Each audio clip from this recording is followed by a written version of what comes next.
ঈদের টাইমে মানে আমার মতো কার কার হয় যেটা অসহ্যনীয় এক মার্কেটওয়ালাদের মানে দোকানদারদের ভাব আর টেইলর্সরা ভাব। ভাই, দোকানে যতবার আমি গেলাম এই কয়েকদিনে, আমার ৩-৪টা ফ্রেন্ড নিয়ে গেছিলাম, পছন্দ করি যদি বলি যে এটা নামান, সে একটা নামাইছে। তারপর প্রাইস জিজ্ঞেস করতেছে, আচ্ছা তারপর যদি বলে আচ্ছা ওইটার ওই রেড কালারটা নামিয়েছে, ব্লুটা নামান, তখন সে বলবে যে না যেটা নেবেন সেটা নামাবো।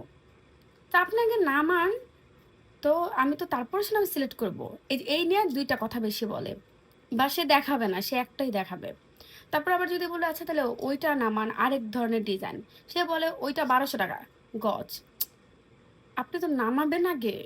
আমাকে দেখে কি মানে গরিব মনে হয় যে আমি ১২০০ টাকা গজ নিতে পারবো না? সে আগে বলে দেয় ফিক্স প্রাইস ১২০০, যদি নেন তাহলে নামাবো। আমি যদি না নামান তাহলে কিভাবে পছন্দ করব? এই বইলা কিন্তু চলে আসি, ওই দোকানে আর কিনবই না। আবার ধরেন আরেক দোকানে দেখা গেছে এই দোকানের পছন্দ, ওই দোকানে আর পছন্দ হচ্ছে না। এক হচ্ছে তাদের এই বিহেভিয়ার, অন্য সময় হচ্ছে ডাইকা নিয়ে আসেন আসেন আসেন আসেন, হাতে পায়ে ধরে। আর ঈদের টাইমে মানে আপনি যদি জিজ্ঞেস করেন যে প্রাইস কত কি, এক হচ্ছে তারা শুনবে না, ২-৩ মিনিট ৫ মিনিট পর তারা রিপ্লাই দিবে যে দাঁড়ান, সিরিয়ালে দাঁড়া থাকা লাগে। যারা একটি ডিজাইন করে ড্রেস বানায়, গজ কাপড় কিনতে যায়, সিরিয়ালে দাঁড়া থাকা লাগে। ভাইয়া এটা কত, ভাইয়া এটা কত, ভাইয়া এটা, মানে এমন একটা সময় হয় যে মেজাজ খারাপ, চলেই যাবো এখন। আর অন্য দোকানে যায় লাভ নাই, এই কাপড় আর অন্য দোকানে নাই।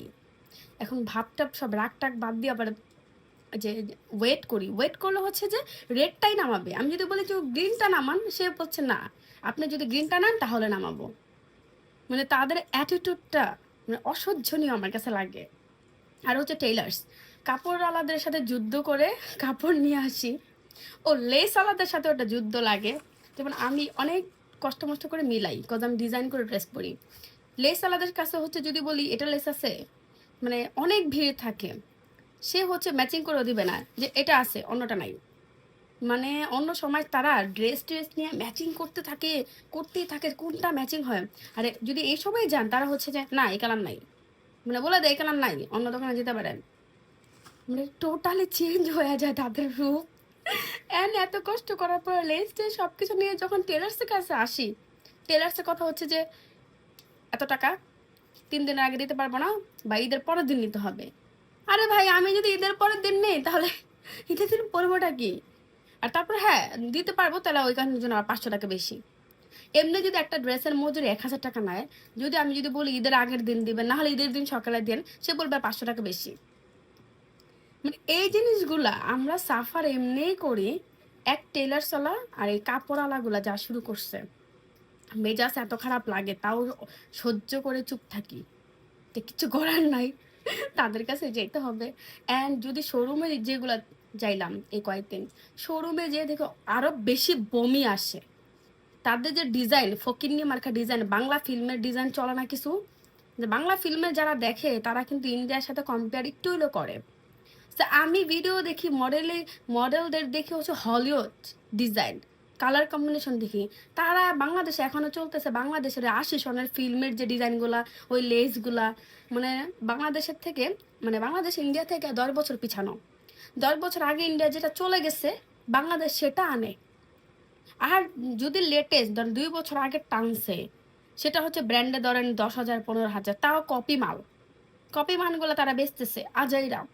এমনি তো তোমরা পিছনে, নিজেদের কোনো ডিজাইন নাই, নিজেদের কোনো মানে মাথার মধ্যে কোনো কালার কম্বিনেশন নাই, কোনো ডিজাইন নাই, কোনো বানাইতে পারে না। থাইল্যান্ড থেকে কিছু জিনিস নিয়ে আসে, এক্সটেসি নিয়ে দেখি ডিসপ্লে করে রাখছে, যেগুলো থাইল্যান্ডের ফুটপাতে ১০০ টাকা ২০০ টাকা ১০০ বাতে পাওয়া যায়, সেগুলা আমাদের একটিসিতে ২,০০০ ৩,০০০ টাকা একটা টি শার্ট। কিন্তু আমরা যারা যাই আমরা তো চিনি কোনটা ফুটপাতের, কোনটা ব্র্যান্ডের, কোনটা শোরুমের, আমরা চিনি। ইন্ডিয়াতে যেগুলো হচ্ছে নর্মাল দোকানে, মানে নিউ মার্কেটের আশেপাশে ফুটপাতে পাওয়া যায়, ওগুলো বাংলাদেশের ব্র্যান্ডে ডিসপ্লে করে রাখছে ৫,৫০০, ৫,৯০০, ৬,০০০, ১২,০০০, তাও ওই কোয়ালিটি না। মানে কপি করে ৭০ জামা এর মধ্যে স্টোন বসায় বসায় দেয়। মানে এই ফকির নেসটা বাংলাদেশে চলে। তাদের ওন কোনো নিজের কোনো ডিজাইন নাই, নিজেদের কোনো কালার কম্বিনেশন নাই, তারা জানেও না। কপি করেও তারা ওই কপি করতে পারে না। পাকিস্তানীয় মালও দেখবেন কপি করছে, কপি করার পর থার্ড ক্লাস যে কপি, ওই কপিটা আমাদের বাংলাদেশে। একটা যে কপি করবেন ভাই, তাও মানসম্মত কপি করেন, তাও থার্ড ক্লাস কপি করেন, তাও এখানে বাংলাদেশের মানুষ এগুলো নেয় আমি জানি না, কিন্তু আমার মতো মানুষ তো নেয় না। আমি গজ কাপড় পেছনেই ঘুরি, নিজের ডিজাইন পছন্দ মতো করি, টেলার্সদের অনেক ঘুরি ঘুরে টুরে আমি আমার ডিজাইনে পরি। তাও অ্যাটলিস্ট যে 10 বছর আগের ডিজাইনগুলা ওগুলা পরি না, যেটা ব্র্যান্ডে সবাই বলে এক্সটেসে দেখা নিয়েছি, ইয়ে হলো আরং।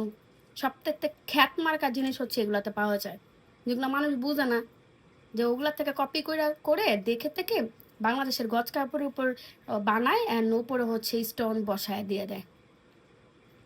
এটা অনেকে বুঝে না।